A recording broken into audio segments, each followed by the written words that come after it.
Bomb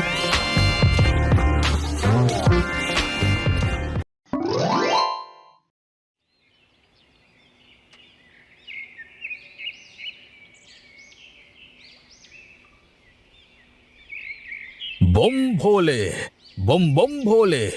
হে কি দেখছি আমি?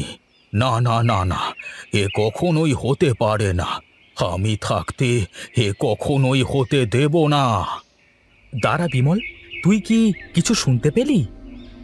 না তো, আমি তো কিছুই শুনতে পাইনি। তুই কি শুনলি যে দাঁড়িয়ে পড়লি? আমার মনে হলো কেমন যেন মানুষের কথা শুনতে পেলাম। কথাগুলো ওই দিকের, ওই বনের ভেতর থেকে আসছে মনে হলো। তাহলে চল, আমরা একবার ওই দিকটায় গিয়ে একটু দেখে আসি। চল চল, দেখি তো এই গভীর বনের মধ্যে কে কথা বলে।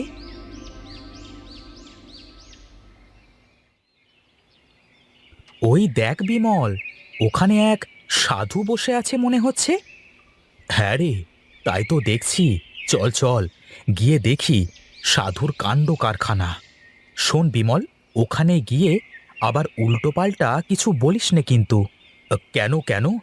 শুনেছি অনেক সাধু গহীন বনে বসে বসে ধ্যান করে অনেক দিব্য জ্ঞান লাভ করে। ওদের অনেক শক্তি, জাদুবিদ্যে জানে। ও নিয়ে তুই চিন্তা করিস নে। চল চল, আগে গিয়ে দেখি সাধু বেটা এখানে এই বনের মধ্যে কি করে। কে কে তোমরা? আর এই গহীন বনের মধ্যে কি করতে এসেছো? আগে বাবা, আমরা দুজন কাঠুরিয়া। আমরা এই বনে কাঠ কেটে সংসার চালাই। আজ হাঁটতে হাঁটতে বনের গভীরে চলে এসেছি। এখানে এসে তোরা ভুল করেছিস। তোদের এখানে আসা ঠিক হয়নি। কেন সাধু বাবা? এখানে কি ভূত প্রেত আছে নাকি? মূর্খ, এই বনের গভীরে কেউ আসলে আর প্রাণ নিয়ে ফিরে যেতে পারে না। তাহলে সাধু বাবা, আপনি এখানে টিকে আছেন কি করে শুনি? ওরে মূর্খ, আমার কাছে যে অন্য শক্তি আছে, আমি চাইলেই তোদেরকে এখানে এই সময় ভস্ম করে দিতে পারি। তাহলে একবার আমাদের ভস্ম করে দেখাও না, দেখি তুমি কেমন করে ভস্ম করতে পারো। ওহ, তুই থামবি বিমল। আগে সাধু বাবা, আমরা না জেনে এখানে চলে এসেছি। আসলে ওই পথ দিয়ে যাচ্ছিলাম, হঠাৎ মানুষের কথা শুনে এই দিকে আসলাম। ভাবলাম কেউ হয়তো বিপদে পড়তে পারে। তুই তো খুব ভালো মানুষ, কিন্তু এই মূর্খকে সাথে নিয়ে থাকিস না, তোর সর্বনাশ হয়ে যাবে। আচ্ছা সাধু বাবা, আমরা তাহলে এখন চলি।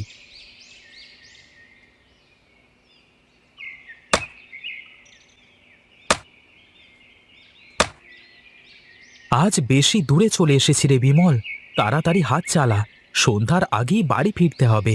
কি আর করবার, একে তো গাছ পাই না, তার উপর আবার সাধু বেটা দেরি করালো।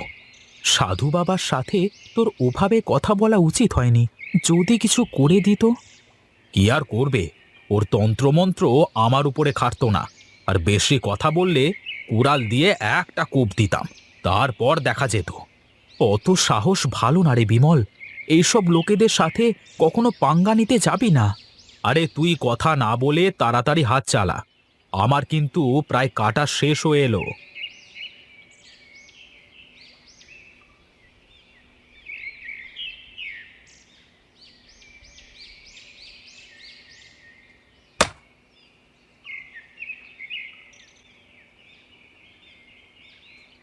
আহ, আজ বেশ ভালো কাঠ পেয়েছি রে, বেশ ভালোই দাম পাওয়া যাবে।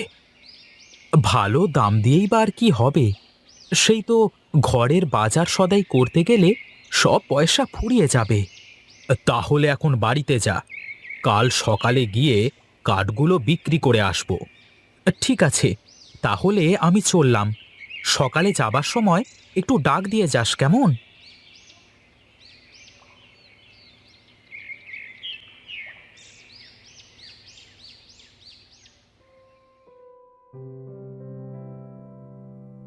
কি গো গিন্নি, তোমার রান্না শেষ হয়নি এখনো?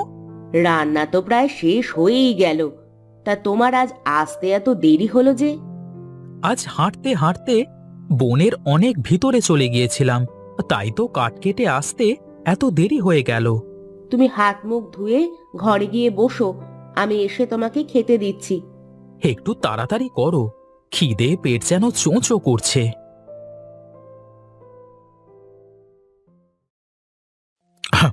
উম, তোমার হাতের রান্না গিন্নি, কি যে বলবো, এত ভালো রান্না করতে পারো তুমি। আহা! কি যে বলো, রোজ তো সেই একই খাবার। পোলাও কোরমা করে তো আর খাওয়াতে পারি না। যাই রেঁধেছো, এই কি পোলাও কোরমার থেকে কম যায় নাকি? তোমার হেয়ালিপনা বাদ দাও তো দেখি। তোমাকে না একটা কথা বলতে চাচ্ছিলাম।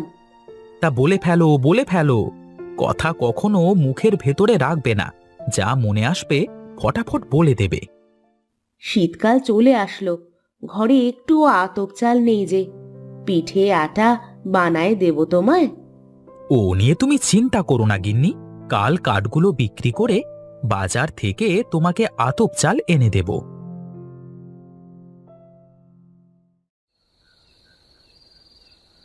বুঝেছো গিন্নি, আজ জঙ্গলে এক সাধুর সাথে দেখা। ইয়া বড় বড় লম্বা দাড়ি, চুল, হাতে কলায় কত কি যেন নিয়ে বসে আছে। সে কি গো, তা তোমাদের কিছু বললো না? কি আর বলবে, আর তাছাড়া আমাকে কিছু বলে নিজের বিপদ কেন ডেকে আনবে? তুমি তো পালোয়ান, তোমার আবার কে কি করবে? কিন্তু শুনেছি ওসব সাধুরা নাকি অনেক তন্ত্রমন্ত্র জানে। ওইসব তন্ত্রমন্ত্র আমার এই কুড়ালের কাছে কিছুই না গিন্নি। তুমি আসলে মানুষই না, তোমার সাথে কথাই বলা যায় না। আচ্ছা আচ্ছা, আর বলছি নে, এখন তুমি কি বলতে চাও বলো দেখি শুনি।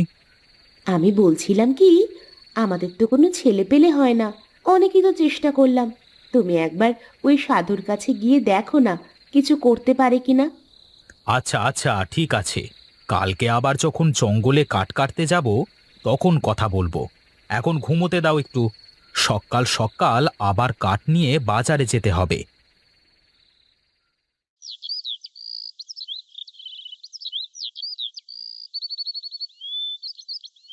বিমল, আরে ও বিমল, কই রে, বাজারে যাবি নে?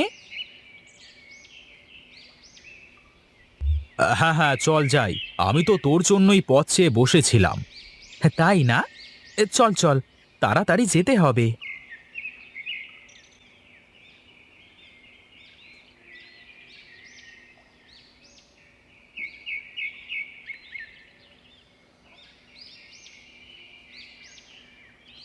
কি রে নদাই, এই কটা কাঠ নিয়ে এসেছিস আজ?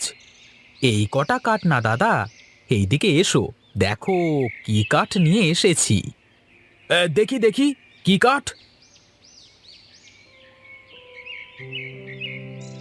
এ কি রে, এ তো অনেক ভালো কাঠ। এই গাছ কোথায় পেলি তুই?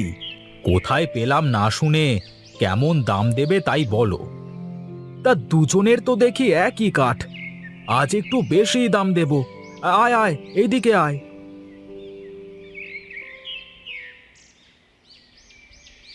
এই নে, আর 50 টাকা করে দিলাম। এই নে তোর 50, আর এই নে বিমল, এই তোর 50।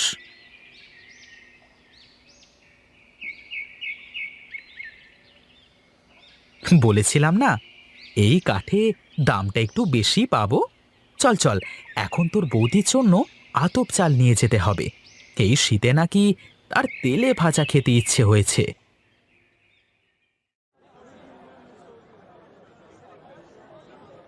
দাদা, আমাকে 1 কেজি আতপ চাল দেন দেখি।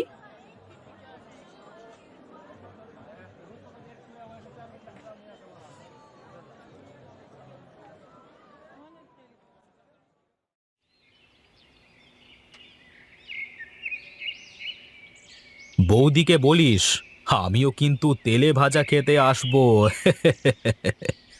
হ্যাঁ, ঠিক আছে, যাস। চল, এখন বাড়িতে যে আবার অনেক কাজ।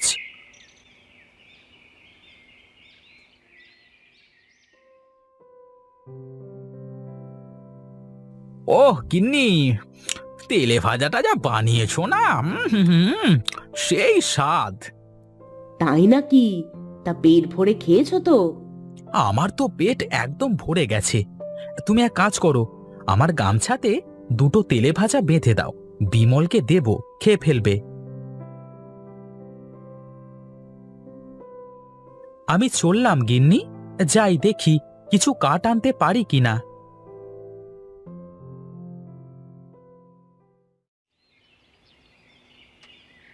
কি রে, এত দেরি করলি কেন? আমি সেই কখন থেকে এখানে দাঁড়িয়ে আছি। চল চল, তাড়াতাড়ি যাই।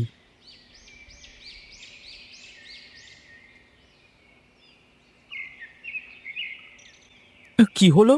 আমি আর সামনে যেতে পারছি না কেন? কেউ মনে হচ্ছে পেছন থেকে টেনে ধরছে। আরে ধুর, কি যে বলিস! কই, কেউ তো নেই। এই চল চল, অনেক দূর যেতে হবে।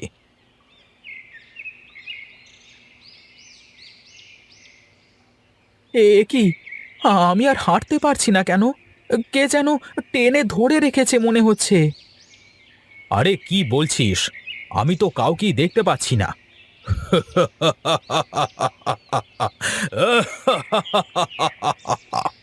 মূর্খ তোরা!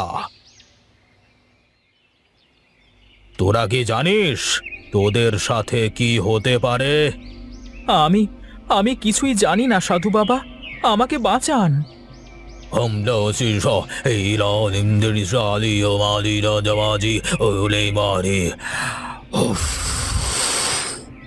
আপনি আপনি আমাকে বাঁচান সাধু বাবা, আমাকে বাঁচান। তোর গামছাতে কি বেঁধে এনেছিস? তুই জানিস নে এই জঙ্গলে কত ভূত প্রেত আত্মা ঘুরে বেড়ায়, তাও তুই তেলে ভাজা নিয়ে এসেছিস। আমার আমার ভুল হয়ে গেছে সাধু বাবা, এখন আমি কি করব? আর এই তেলে ভাজা আমি বিমলের জন্য এনেছি, কিন্তু কিন্তু ওকে দিতে আমার মনে নেই। ওই তেলে ভাজা আমার সামনে রাখ, তা না হলে তোর বিপদ হবে। বাবা, বাবা, আমার কোনো সন্তান নেই। আমার স্ত্রী একটা সন্তান চায়। আমাকে কাল রাতে বলেছে আমি যেন আপনার থেকে কিছু তদবির নিয়ে যাই। বম ভোলে, বম বম ভোলে, যা তোরা কাঠ কেটে আয়, আমি সব ঠিক করে দেব।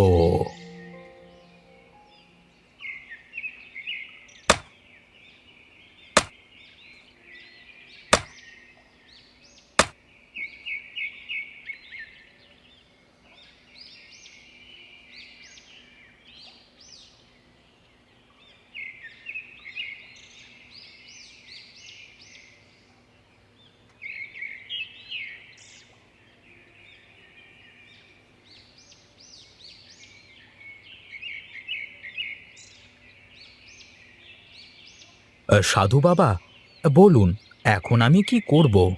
তুই আর কি করতে পারিস? এই নে তোর তেলে ভাজা।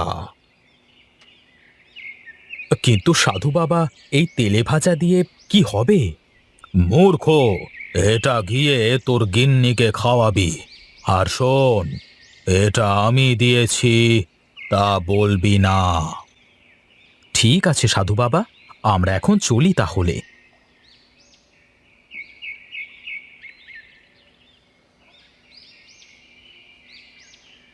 কিছুই তো বুঝলাম না, সাধু বাবাও তো কিছু বলল না। যা বলল তাই কর, বাড়িতে গিয়ে তেলে ভাজা দিস, খেলে যদি কিছু হয়। কিন্তু কি বলে খাওয়াবো? আরে বলবি আমার বাড়ি থেকে এনেছিস, তারপর যা হয় দেখা যাবে।